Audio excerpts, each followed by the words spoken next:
faut s'arrêter un moment ce soir sur Joe Biden, donc l'ancien président américain, alors qu'il est officiellement apparu sur les étagères des librairies, se livre en coup de massue de deux journalistes américains chevronnés, Jake Tapper de CNN et Alex Thompson d'Axios. Le titre, Péché originel, le déclin du président Biden, sa dissimulation et son choix désastreux de se représenter, revient donc ce livre-là sur tout ce qu'on nous a caché sur l'état de santé de l'ex-président démocrate au cours des derniers mois, voire des dernières années à la Maison-Blanche.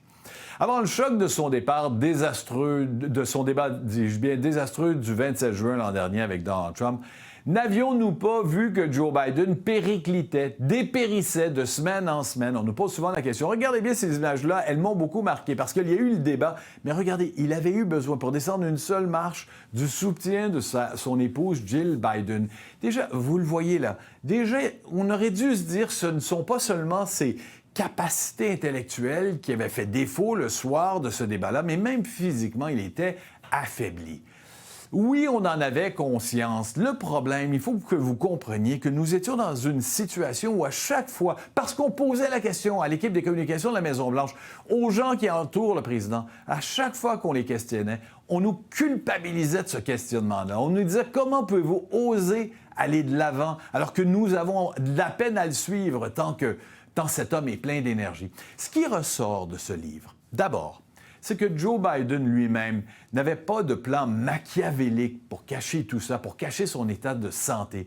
Il semble plutôt qu'en réalité, ce soit les membres très, très proches de son entourage, de vieux alliés, de vieux conseillers qu'il avait tirés d'ailleurs de son temps au Sénat, des gens comme Mike Donilon, Steve Ricchetti, ce sont des noms qui circulent beaucoup, mais plus tragiquement encore, Jill Biden elle-même, son épouse, qui se sont accrochés à la présidence, au pouvoir que ça signifie. Certainement que Joe Biden voulait maintenir sa présence à la Maison-Blanche, mais il semble bien que Jill Biden elle-même en ait mis encore davantage pour faire en sorte de cacher les faiblesses au fil des ans de son président. On comprend aussi, le livre le fait ressortir beaucoup, mais on en avait conscience, probablement pas assez, qu'il y avait une méfiance profonde qui s'était développée à l'égard de Kamala Harris. On n'avait jamais une confiance véritable, solide, profonde à l'égard de la vice-présidente et de sa capacité à faire face à Donald Trump dans une échéance, dans une élection présidentielle. Et ça s'est poursuivi tout le long de la présidence Biden et lorsqu'on est arrivé au constat qu'il était affaibli, on n'en est pas venu à la conclusion qu'elle pourrait prendre le relais. On est resté persuadé que Joe Biden allait être l'homme de la situation jusqu'au bout et que Kamala Harris n'allait pas pouvoir garder la présidence. Cette méfiance-là à l'égard de Kamala Harris a conduit donc à ce que le président reste au pouvoir plus longtemps, tout au moins garde en main l'investiture démocrate le plus longtemps possible. Est-ce qu'il était affaibli davantage avant 2022? La campagne de 2020, il faut que vous vous en rappeliez, je veux juste que ce soit clair, elle s'était déroulée pendant la COVID-19. À l'abri des regards. Joe Biden était souvent, et c'était une des critiques que lui adressait la campagne de Donald Trump à l'époque, il était souvent dans son sous-sol dans le Delaware, à mener des rallyes politiques, des rassemblements politiques à distance.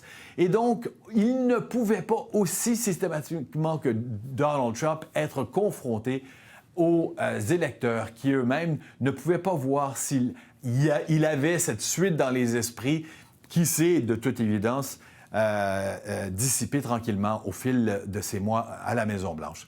Ce qui nous amène au problème maintenant avec le diagnostic de cancer de la prostate qui se serait propagé aux os de l'ancien président et dont on n'aurait que tout récemment pris connaissance. C'est que les représentants de Joe Biden n'ont maintenant plus aucune crédibilité. Ils ont dilapidé tout ce qu'on aurait pu leur accorder comme confiance dans les démentis qu'ils ont faits au fil des mois et des dernières années de la présidence de Joe Biden.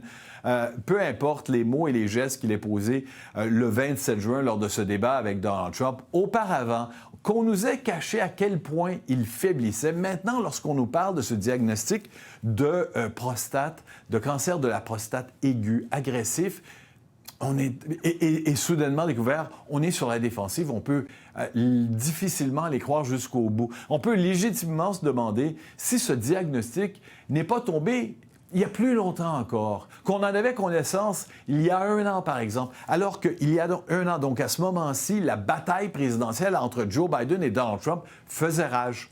Non seulement on pourrait avoir floué les journalistes, mais pire encore, les électeurs américains eux-mêmes. On ne le saura peut-être jamais. Mais cet entourage de Joe Biden a fait un tort énorme à la crédibilité des démocrates, au branding démocrate. En d'autres mots, il faut arrêter de s'illusionner, là. La désinformation, la dissimulation de la vérité, ce n'est pas l'apanage d'un seul parti.